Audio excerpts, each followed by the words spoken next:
So we've been hearing a lot about the big impact we expect generative AI to have in the public sector. And I think it's helpful often to have concrete examples.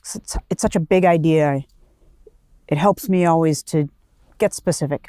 And so if you took a minute to think about it in the context of child welfare, one of the operations that child welfare always does is it has a hotline so that caring citizens can call in and report it when they think a child may be in harm's way.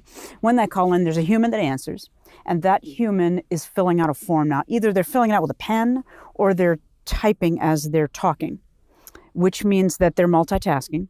And also it means that they're paying less attention to you, the caller.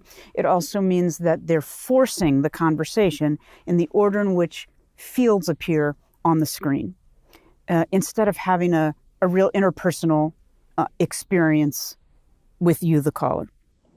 When I hear about the application of generative AI for something like that, the ideas I often hear are things like, well, we could use generative AI to summarize the notes or to summarize the record. And I think that's old think.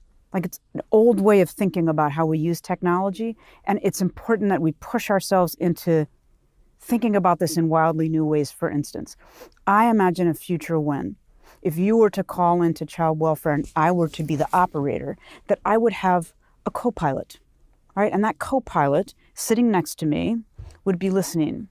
And I would be able to speak directly to you and pay no typing, pay only attention to you and say, yes, I understand it. I'm going to stay on this call for as long as you need to until you and I are sure that we can take action to keep a child safe.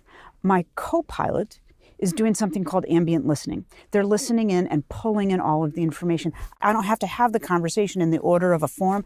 I can have it in the order in which things are important to you as you're speaking to me. My co-pilot is listening. They're compiling the form. They're going to produce documents I need to produce. And what I got to do was spend time with you as a human. I think this is a really important way that we can think about generative AI enlivening the work we do in the public sector, so it's a human-to-human experience and your technology isn't quite so much in the way.